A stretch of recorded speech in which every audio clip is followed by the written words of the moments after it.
اب جیسے ان کا رویہ نظر آ رہا ہے کہ یہ شاید ہمیں دیوار سے لگا دے بجٹ میں، تو پھر آپ کا کیا خیال ہے کہ ہم ان کو چھوڑ دیں گے؟ بجٹ آ رہا ہے، میں نے فضل الہی صاحب کی گفتگو سنی، ادریس خٹک صاحب کی گفتگو سنی، آپ کی بھی سنی. آپ کی گورنمنٹ ہے، تحریک انصاف کی گورنمنٹ ہے نا، سہیل آفریدی کی گورنمنٹ نہیں ہے، عمران خان کی تحریک انصاف کی گورنمنٹ ہے. بجٹ ہے. اب سب سے بڑا مسئلہ جو بنا ہوا ہے، ذرا گورنمنٹ نے بجٹ پاس کروانا ہے، بجٹ میں سہیل آفریدی کو سپورٹ کریں گے؟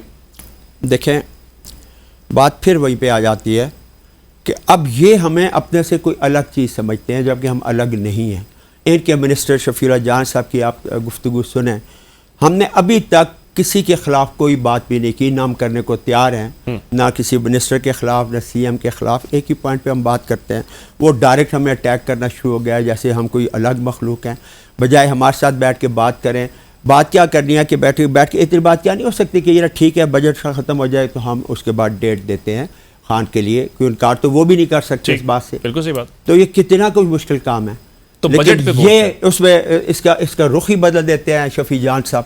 کبھی کہتے ہیں میں ان پہ صوبے کی زمین تنگ کر دوں گا، کبھی ہمارے اوپر یہ ہوتے کون ہے صوبے کی زمین تنگ کرنے والے؟ یہ ہم نے کہا کیا ہے؟ ایسی کوئی بات کی ہے ہم نے کہ بھئی حکومت کے خلاف یا حکومت کو گرائیں گے یا کوئی ووٹ آف نو کانفیڈنس کرے گا یا ہمیں اعتماد نہیں ہے؟ کوئی بات بھی ہم نے نہیں کی. بجٹ پہ ووٹ دیں گے؟ بجٹ پہ دیکھیں اس کے لیے ہماری کمیٹی ہے، میں تو ایک آدمی اس کے اندر، یہ جس میں 30-35 ممبر ہیں. آپ کہتے ہیں سہیل آفریدی کو آپ سپورٹ کر رہے ہیں، میری اگر آپ بجٹ میں ووٹ نہیں کریں گے گورنمنٹ گر جائے گی. میری بات سن لیں.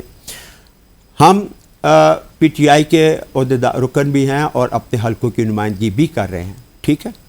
اب جیسے ان کا رویہ نظر آ رہا ہے کہ یہ شاید ہمیں دیوار سے لگا دے بجٹ میں، تو پھر آپ کا کیا خیال ہے کہ ہم ان کو چھوڑ دیں گے؟ انصاف سے یہ بجٹ لے کے آئیں، خان صاحب کے وی این کے مطابق بجٹ لے کے آئیں، ہم بجٹ ڈاکومنٹ کو سٹڈی کریں گے. اور ہم نے تو نہیں کہا کہ ہم بجٹ پاس نہیں کریں گے، لیکن ہم بجٹ کو سٹڈی کرنے کا اپنا حق تو رکھتے ہیں.